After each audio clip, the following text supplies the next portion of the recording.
Shalom ప్రభువైన క్రీస్తు నామంలో మీ అందరికీ శుభములను సమాధానము కలుగును గాక. This is Nehemiah from the heart of Israel, Jerusalem. యెరూషలేంలోనే ఉన్నాను కానీ యెరూషలేం యొక్క బార్డర్ లో ఉన్నాను. నా వెనకాల కొండలు కనబడతా ఉంటున్నాయి కదా, ఆ కొండలు ఏంటి అని అంటే బెత్లెహేమునకు వెళ్లే దారిలో ఉండే కొండలు. పక్కనే బెత్లెహేం ఉందన్నట్టు. ఆ యొక్క దారిలోనే రాహేలు గారి యొక్క సమాధి కూడా ఉన్నది. ఒక రోజు తప్పకుండా మన వీడియోల ద్వారా వీటన్నిటిని మీ ముందుకు తీసుకొని రావడానికి ప్రయత్నం చేస్తాను. కానీ ఈ వీడియోలో మాత్రము మనము చాలా ప్రాముఖ్యమైన అంశాన్ని పరిశీలించబోతూ ఉన్నాం. లాస్ట్ వీడియోలో ఎర్రని పేగు గురించి ఎక్స్ప్లెయిన్ చేసినప్పుడు చాలా మందికి క్లారిటీ వచ్చేసింది. వాక్య ఆధారాలతోటి, వాక్య రుజువులతోటి చెప్పడం తోటి అందరికి స్పష్టత వచ్చేసింది. అందును బట్టి దేవుని నామమునకే మహిమ కలుగును గాక. ఈ వీడియోలో మాత్రం మనం ఈ యొక్క టెంపుల్ ఇన్స్టిట్యూట్ వాళ్ళు రీసెంట్ గా ఒక వాచ్ ను పోస్ట్ చేయడం జరిగింది. 3వ మందిరాన్ని కట్టడానికి ఇదే సమయము అన్నట్టుగా వాళ్ళకు వాచ్ ను పోస్ట్ చేయడం జరిగింది. అంతేకాదు చాలా మంది 3వ మందిరం యొక్క పునాదిరాయి గురించి కూడా మాట్లాడుతూ ఉన్నారు. మరియు సెప్టెంబర్ 23, 24, 25 తారీఖులలో దేవుని రాకడ వచ్చే అవకాశం ఉన్నది అని చాలా మంది మాట్లాడుతూ ఉన్నారు. వీటన్నిటిని చాలా స్పష్టంగా వాక్య రుజువులతోటి చాలా లోతుగా మనం పరిశీలించనే ఉన్నాము. కాబట్టి ఎవ్వరు కూడా ఈ వీడియో మిస్ చేయమాకండి, చివరి వరకు చూడండి. చాలా లోతైన సంగతులను మీరు ఈ వీడియో ద్వారా తెలుసుకోబోతూ ఉన్నారు. ఓకే, టెంపుల్ ఇన్స్టిట్యూట్ వాళ్ళు రీసెంట్ గా పోస్ట్ చేసిన ఆ వాచ్ యొక్క అర్థం ఏంటి? బ్యాక్గ్రౌండ్ లో వాచ్ పెట్టి దాని మీద ఇట్స్ టైమ్ టు బిల్డ్ అని వాళ్ళు పోస్ట్ చేశారు. అంటే అతి త్వరలో మందిరాన్ని కట్టబోతూ ఉన్నాము అనేసి ఈ రకంగా హింట్ ఇచ్చారా? దాని అర్థం ఏంటి అని పరిశీలించినట్లయితే ఈ టెంపుల్ ఇన్స్టిట్యూట్ వాళ్ళు ఏ సందర్భంలో యొక్క వాచ్ ని పోస్ట్ చేశారు అని మనకు అర్థం అవ్వాలి. వాళ్ళు ఏ సందర్భంలో పోస్ట్ చేశారో అర్థమైతే ఆ వాచ్ గురించి మనకు స్పష్టత వచ్చేస్తుంది. టెంపుల్ ఇన్స్టిట్యూట్ వాళ్ళు ఆ యొక్క పోస్ట్ ను తీషా బేయావ్ సందర్భంగా పోస్ట్ చేశారు. తీషా బేయావ్ అంటే ఏంటి? మొదటి మందిరము, రెండవ మందిరము కూల్చబడిన సందర్భాన్ని జ్ఞాపకం చేసుకొని ఇజ్రాయెల్ దేశమంతా ఉపవాసముతోటి కన్నీటితోటి విలాప వాక్యములను ధ్యానం చేస్తూ మందిరము తిరిగి కట్టబడాలి అని ప్రత్యేక ప్రార్థనలు చేసే రోజు అది. ఈ డీటెయిల్స్ ని నేను ఇంతకు ముందు వీడియోలో కూడా షేర్ చేసుకోవడం జరిగింది. అటువంటి ప్రత్యేకమైన రోజును స్మరించుకుంటూ టెంపుల్ ఇన్స్టిట్యూట్ వాళ్ళు మనము మందిరాన్ని తిరిగి కట్టాలి అన్న ఉద్దేశంతో ఆ యొక్క పోస్ట్ చేయడం జరిగింది. ప్రతి తీషా బేయావ్కి ఒక టెంపుల్ ఇన్స్టిట్యూట్ వాళ్ళు మందిరాన్ని గురించి ఏదో ఒక ప్రత్యేకమైన పోస్ట్ పెడుతూనే ఉంటారు. అలా పెట్టినంత మాత్రాన ఇంకా వచ్చే నెలలోనో అటు తర్వాత ఇంకా 2 నెలల్లోనో మందిరాన్ని కట్టేస్తాము అని అర్థము కాదు. మందిరాన్ని కట్టడము అనేది ఇక్కడ చాలా మంది యూదులలో నరాలలో ఉంటుంది. మీకు ఒక మాట చెప్తాను. ఇక్కడ ఇజ్రాయెల్లో 2000 సంవత్సరాల నుండి ఒక స్లోగన్ ఉంది. ఆ స్లోగన్ ఏంటి అని అంటే ఎల్ షనా హబాబీ యెరూషలేం. మరొక మాట చెప్తా ఉంటున్నాను, ఎల్ షనా హబాబీ యెరూషలేం, నెక్స్ట్ ఇయర్ ఇన్ జెరూసలేం. మరుసటి సంవత్సరము, వచ్చే సంవత్సరము యెరూషలేములో అని అర్థం. అంటే క్రీస్తు శకం 70వ సంవత్సరంలో ఎప్పుడైతే ఒక మందిరం కూల్చివేయబడిందో అనేక మంది యూదులు వివిధ దేశాలకు వారు చెల్లచెదురైపోయారు. ఆ రకంగా చెల్లచెదురైన యూదులు అప్పటి నుండి ఇప్పటి వరకు కూడా వారు పస్కా పండుగ ఆచరించే ప్రతి సంవత్సరము ఆ యొక్క పస్కా పండుగ ఆ భోజనం అయిపోగానే ఈ యొక్క కుటుంబం అంతా, పిల్లలతో సహా కుటుంబం అంతా చేసే ప్రార్థన ఏంటి అని అంటే ఎల్ షనా హబాబీ యెరూషలేం. ఈ సంవత్సరం మనం పస్కా పండుగ ఇక్కడ జరుపుకున్నాము గానీ ఇదిగో త్వరలో మన దేవుడు మనలను తిరిగి యెరూషలేముకు తీసుకొని వెళ్ళనే ఉన్నాడు. వచ్చే సంవత్సరము మనము ఈ పండుగను యెరూషలేములో జరుపుకుంటాము అన్న ప్రత్యేకమైన ప్రార్థనను వారు చేస్తారు. అంటే ఈ స్లోగన్ ఏంటి అని అంటే ఆ జూయిష్ స్పిరిట్ ని కాపాడుకోవడానికి. మనము ఈ దేశంలో ఉన్నా గానీ ఈ దేశానికి సంబంధించిన వారము కాదు.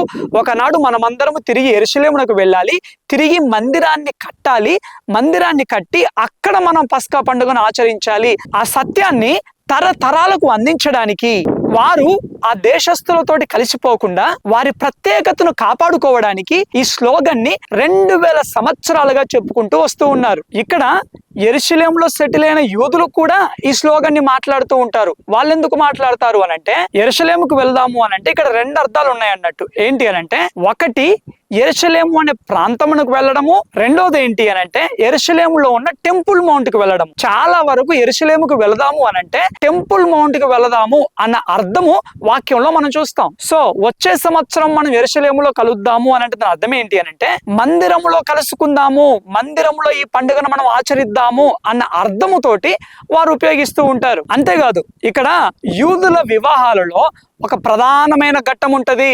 ఆ కార్యక్రమము జరిగితే తప్పితే యూదుల వివాహం అనేది సంపూర్ణం అవ్వదు.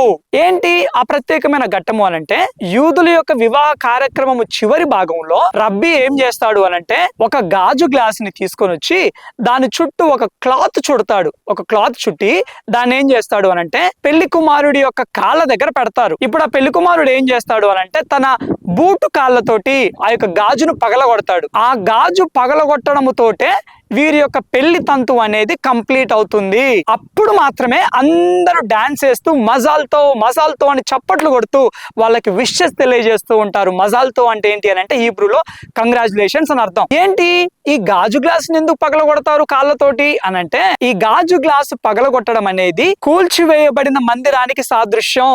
ఈ గాజు గ్లాసు పగలగొట్టుట ద్వారా ఆ చుట్టూ ఉన్న యూదుల సమాజము ఈ యొక్క నవ దంపతులకు ఇచ్చే మెసేజ్ ఏంటి అనంటే, మీరు గాజు గ్లాసు పగలగొట్టిన విధముగా మందిరము కూడా కూల్చివేయబడినది కాబట్టి ఇదిగో మందిరము తిరిగి కట్టబడడానికి మీరిద్దరూ పూనుకోవాలి అన్న సందేశము చుట్టూ ఉన్న యూదుల సమాజము నవదంపతులకు ఇస్తుంది. అంతేకాదు అసంపూర్ణమైన ఈ ఇద్దరు వ్యక్తులు వివాహము ద్వారా సంపూర్ణమవుతున్నట్టుగా మూడవ మందిరం కూడా సంపూర్ణముగా కట్టబడడానికి మీరిద్దరూ నిలబడాలి, మీరిద్దరూ నడుము కట్టుకోవాలి అన్న సందేశాన్ని ఈ వివాహము ద్వారా ఇస్తూ ఉంటారు. అంతగా ఈ యొక్క మూడవ మందిరము కట్టబడాలి అన్న అంశము ఈ యొక్క యూదుల నరనరాలలో ఉంటుంది. అంత వ్యక్తిగతంగా తీసుకుంటారు మందిరము కట్టబడాలి అన్న అంశాన్ని. అయితే ఈ యొక్క తీషా బేయావ్ రోజు మందిరము కట్టబడడానికి ప్రత్యేకమైన ప్రార్థనలు నిర్వహించే రోజు, ఆ సందర్భాన్ని పురస్కరించుకుని టెంపుల్ ఇన్స్టిట్యూట్ వాళ్ళు ఈ రకంగా పోస్ట్ చేశారు తప్పితే అదేదో ఇంకా రేపే కడుతున్నాము ఎల్లుండే కడుతున్నాము అన్న ఉద్దేశముతో కాదు. ఇంకొక ప్రాముఖ్యమైన అంశము, సెప్టెంబర్ 23, 24, 25 తారీఖులలో దేవుడు రాకడ వచ్చేస్తుంది అనేసి ఒక టీచింగ్, ఒక సర్మన్ అనేది చాలా వైరల్ అవుతా ఉంది. ఇది జాగ్రత్తగా వినండి, చాలా ప్రాముఖ్యం ఇది. ఆయన ఆ రకంగా చెప్పడం కంప్లీట్ గా అబద్ధము, వాక్యానికి విరుద్ధం. కానీ ఆయన యూజ్ చేసిన మెథడ్ ఏదైతే ఉన్నదో అందులో కొంత సత్యం ఉన్నది, చాలా ప్రాముఖ్యమైన సత్యం ఉన్నది. అదేంటో నేను మీకు వివరిస్తాను. అది అర్థం చేసుకోవాలి అని అంటే మనం ఇజ్రాయేలీయుల యొక్క 7 ప్రాముఖ్యమైన పండుగలను మనం పరిశీలించాలి. ఆ 7 పండుగలు క్రీస్తులో ఎలా నెరవేర్చబడ్డాయి, అలాగే క్రైస్తవ విశ్వాస జీవితంలో ఎలా నెరవేర్చబడతాయి, అంతేగా సార్వత్రిక సంఘము విషయంలో కూడా ఎలా నెరవేర్చబడతాయి అనేది మనం చూద్దాం. ఓకే, పస్కా పండుగ అనేది యేసుక్రీస్తు ప్రభువు వారు ఎలా నెరవేర్చాడు?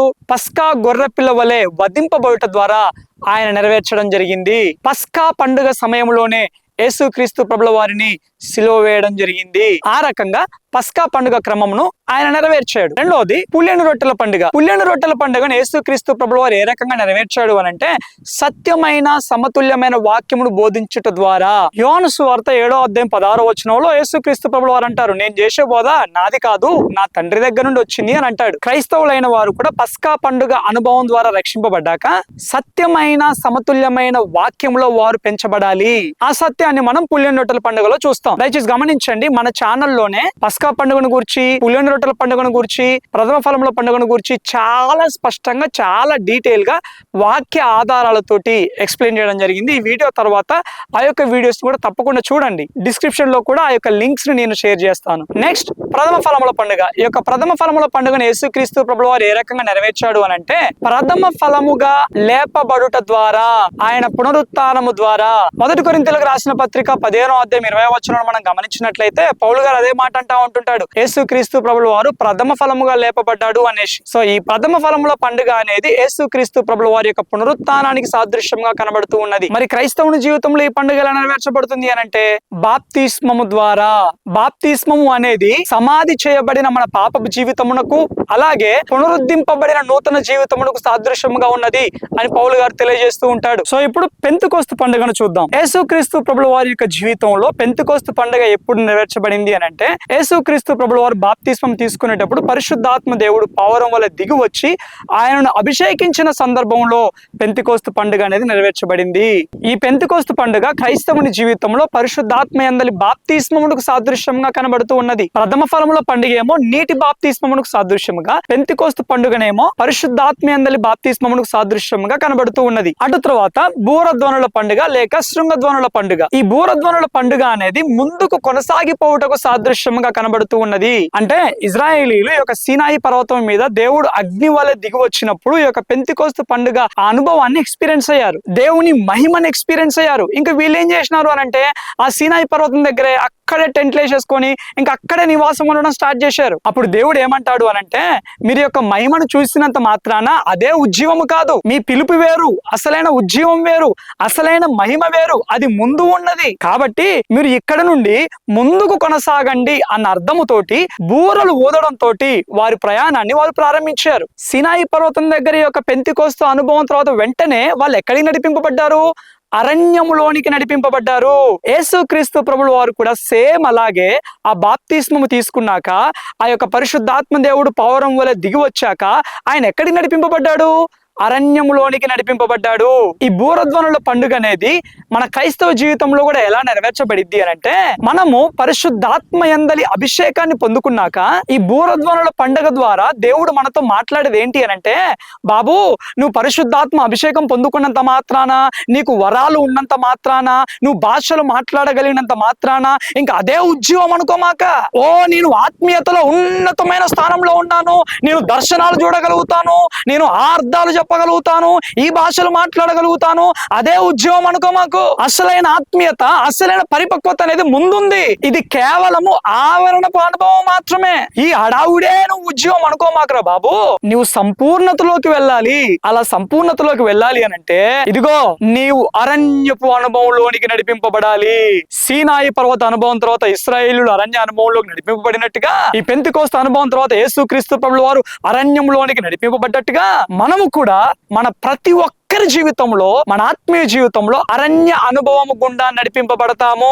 పనికి వాళ్ళ బాధలు ఉన్నాయి, సమస్యలు లేవు, శ్రమలు లేవు, ఏ ఇరుకులు ఇబ్బందులు లేవని పనికి వాళ్ళ బోధలు బోధించే వాళ్ళు అనేక మంది ఉంటా ఉంటున్నారు.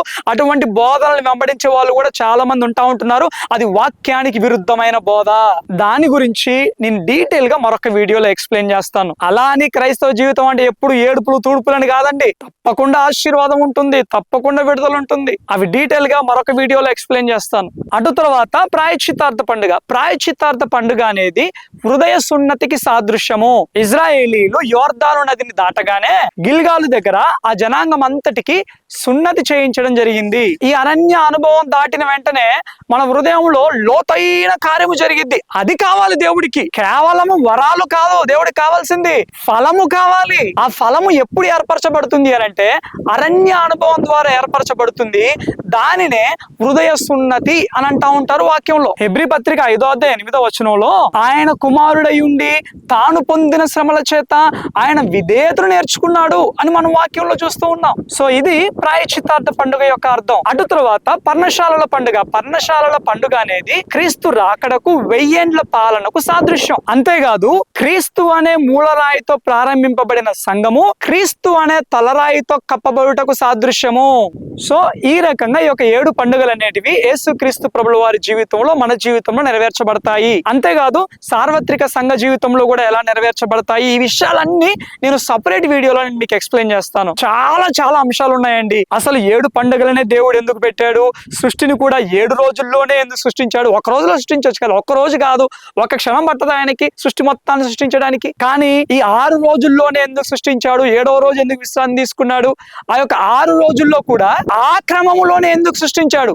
ఫస్ట్ వీటిని ఎందుకు సృష్టించాడు? సెకండ్ వీటిని ఎందుకు సృష్టించాడు? అంతేకాదు ఇజ్రాయేలీలు ఐగుప్తు నుండి ఆ యొక్క కానాను చేరుకునే వరకు, సియోనును స్వతంత్రించుకునే వరకు వారు చేసిన ప్రయాణం ఏదైతే ఉందో అందులో చాలా అద్భుతమైన లోతైన సత్యాలు ఉన్నాయండి. అంతేకాదు మోషే ప్రత్యక్ష గుడారంలో కూడా అనేకమైన సత్యాలు ఉన్నాయి. వాటన్నిటిని ఒకదాని తర్వాత ఒకటి తప్పకుండా నేను మీకు తెలియజేస్తాను. అయితే ఈ సెప్టెంబర్ 23, 24, 25 తేదీలలో రాకడ వచ్చే అవకాశం ఉండదని చెప్పిన దైవ సేవకుడు ఎవరైతే ఉన్నారో ఆయన ఉద్దేశం ఏంటి అని అంటే, యేసుక్రీస్తు ప్రభుల వారు పస్కా పండుగ సమయంలోనే వచ్చాడు కదా, అదే విధముగా ఈ యొక్క ప్రథమ ఫలముల పండుగ రోజే లేపబడ్డాడు కదా, అంతేకాదు పరిశుద్ధాత్మ అను వరము కూడా పెంతెకోస్తు పండుగ రోజే కుమ్మరింపబడింది కదా.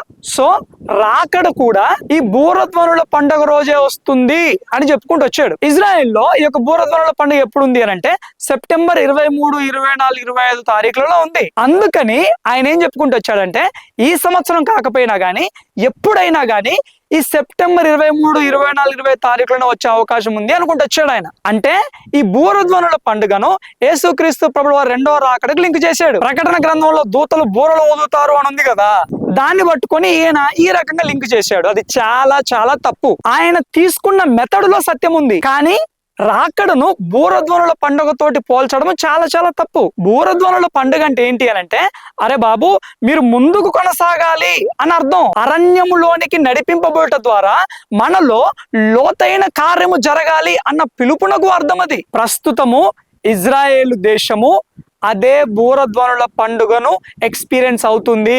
నిజముగా ప్రస్తుతము జరుగుతున్న యుద్ధము ద్వారా ఇజ్రాయేలు దేశము అరణ్యపు అనుభవాన్ని ఎక్స్పీరియన్స్ అవుతుంది. ప్రస్తుతము జరుగుతున్న అనుభవాలన్నీ ఒక బూరధ్వని వలె ఒక సంకేతము. ఇదిగో మీ ముందు అరణ్యము రాబోతూ ఉన్నది, మీరు సిద్ధపడాలి, మీరు పశ్చాత్తాపడాలి అని ఇజ్రాయేలు దేశానికి ఒక సంకేతాన్ని ఇస్తున్నాడు దేవుడు. వీరు ముందు ముందు రోజుల్లో ఇంకా భయంకరమైన అరణ్యంలోనికి నడిపింపబడతారు. ఆ అరణ్యపు అనుభవాన్ని ఎక్స్పీరియన్స్ అయ్యాక వాక్యములు ఏముంది అని అంటే, ఇజ్రాయేలు దేశం అంతా పశ్చాత్తాపబడిద్దంట. ప్రభువు నామమున వచ్చువాడు స్తుతింపబడును గాక అని యూదులు ప్రార్థిస్తే తప్పితే ఆ రోజు రాదు, మరలా మీరు నన్ను చూడరు అని యేసుక్రీస్తు ప్రభుల వారు ఆయనే తన మాటలతో చెప్పడం జరిగింది. ఆ రోజు రావాలంటే వీరు అరణ్యములోనికి నడిపింపబడాలి. అరణ్యములోనికి మీరు వెళ్తున్నారా అనేసి యేసుక్రీస్తు ప్రభుల వారు ఈ యుద్ధ సంకేతాల ద్వారా ఒక బూరధ్వనిగా వారికి తెలియజేస్తూ ఉన్నాడు. ఎప్పుడైతే ఇజ్రాయేలు దేశమంతా పశ్చాత్తాపముతోటి క్రీస్తును వేడుకుంటారో అప్పుడే ప్రాయశ్చిత్తార్థ పండుగ నెరవేర్చబడుతుంది. అటు తర్వాత యేసుక్రీస్తు ప్రభుల వారు వచ్చినాక 1000 ఏండ్ల పరిపాలనలో పర్ణశాలల పండుగ నెరవేర్చబడుతుంది. అంతేగాని ఈ బూరధ్వనుల పండుగ యేసుక్రీస్తు ప్రభుల వారి రాకడికి కనెక్ట్ చేయడం అనేది వాక్యానికి విరుద్ధం. అది సరి అయినది కాదు. అంతేకాదు, దయచేసి గమనించండి, ఎవరైనా కానీ ఈ రకంగా తేదీలు చెప్పినా గానీ, నెలను చెప్పినా గానీ, సంవత్సరాన్ని చెప్పినా గానీ దయచేసి వెంటనే వారి వాక్యాలు వినడం మానేయండి. అది అబద్ధ బోధ, వాక్యానుసారమైన బోధ కానే కాదు. సో పునాది రాయి, ఈ పునాది రాయి గురించి కూడా చాలా మంది మాట్లాడుతూ ఉంటున్నారు. ఈ యొక్క 3వ మందిరం యొక్క పునాది రాయి సిద్ధముగా ఉన్నది, ఇంకా రేపో మాపో కట్టేస్తారు అన్నట్టుగా మాట్లాడుతూ ఉన్నారు. దయచేసి గమనించండి, ఈ పునాది రాయిని కూర్చున్న ఆ యొక్క వీడియో అనేది 1 మంత్ బ్యాక్ వచ్చింది. కానీ అంతకంటే ముందు నుండే ఇక్కడ చెక్కబడుతున్న రాళ్ళ గురించి మాకు తెలుసు. తెలిసినా కానీ నేను ఎందుకు వీడియో చేయలేదు అని అంటే, ఇదిగో ఇటువంటి గలిబిలి, ఇటువంటి కన్ఫ్యూజన్ వస్తుందని, అంటే ఏదో జరిగిపోతుంది, ఇంకా రేపే కట్టేస్తారు అన్న ఇంప్రెషన్ ఏర్పడుతుంది అన్న ఉద్దేశంతో నేను ఆ వీడియో చేయలే. నేను మరలా చెప్తున్నాను, నేను ఏది చెప్పినా కానీ మీకు ఏది అవసరమో, ఏ మేరకు చెప్పాలో ఆ మేరకే చెప్తాను. ఇక్కడ చాలా చాలా విషయాలు జరుగుతున్నాయి. వాటన్నిటిలో సంఘానికి అవసరమైన సంగతులనే నేను మీకు తెలియజేస్తూ ఉన్నాను. ఈ పునాది రాయి కూడా ఒక వ్యక్తి తాను వ్యక్తిగతంగా చేస్తున్న పని. మందిరం ఎప్పుడు కట్టబడినా కానీ ఈ రాళ్ళు మందిర పునాది కొరకు వాడబడితే సంతోషం అన్న ఉద్దేశంతో ఒక వ్యక్తి వ్యక్తిగత ఆలోచనతో చేస్తున్న పని. అంతేగాని టెంపుల్ ఇన్స్టిట్యూట్ కి అలాగే ఇక్కడున్న ఈ యొక్క రబ్బీల సన్హెడ్రిన్ కి సంబంధం లేదు. అలా ఎవరికి తోచింది వాళ్ళు చేసే వాళ్ళు చాలా మంది ఉన్నారు. ఇక్కడ మనము చాలా చివరి దశలో ఉన్నాము అనేది వాస్తవం. ప్రస్తుతం ఉన్న జనరేషన్ క్రీస్తు రాకడను చూసినా గానీ ఆశ్చర్యపోనవసరం లేదు. అంత చివరి గడియలలో ఉన్నాము. అలా అనేసి ఇంకా రేపే కడుతున్నారు, ఇంకా ఎల్లుండే కడుతున్నారు, సెప్టెంబర్లోనో అక్టోబర్లోనో ఇంకా అయిపోయింది అన్నట్టుగా మాట్లాడకూడదు. ఇంకొక హైలైట్ ఏంటో తెలుసా, అసలు ఇక్కడ ఉన్న సన్హెడ్రిన్ కావచ్చు, అటు తర్వాత ఇక్కడ ప్రధాన రబ్బీలు, ఇజ్రాయెల్ దేశానికి అఫీషియల్ రబ్బీ ఉంటాడు, అందరికంటే హెడ్ రబ్బీ ఉంటాడు. వారి నమ్మకం ప్రకారము, సన్హెడ్రిన్ నమ్మకం ప్రకారము, ఈ యొక్క రబ్బీల సమాజం యొక్క నమ్మకం ప్రకారము వారి యొక్క అఫీషియల్ స్టేట్మెంట్ ఏంటి అనంటే, మెస్సయ్య వచ్చాకే మందిరము కట్టబడతది అనేది వాళ్ళ అఫీషియల్ స్టేట్మెంట్. ఎందుకు అనంటే, యాజకుడిని రెడీ చేయాలి అనంటే అభిషేక తైలము అవసరం. మోషే కాలంలో ఆ అభిషేక తైలము అనేది సిద్ధపరచబడింది. ఆ అభిషేక తైలాన్ని ఇజ్రాయేలీల గృహాలలో ఎవ్వరు కూడా దానిని తయారు చేయడానికి యోగ్యులు కాదు. ఎవరైనా తయారు చేసినట్లయితే వారు కొట్టివేయబడతారు. ఈ మాటను బట్టి ఇక్కడ ఉన్న రబ్బీల సమాజము ప్రకారము ఆ అభిషేక తైలాన్ని సిద్ధపరచడానికి ఈ యొక్క మెస్సయ్య మాత్రమే యోగ్యుడు.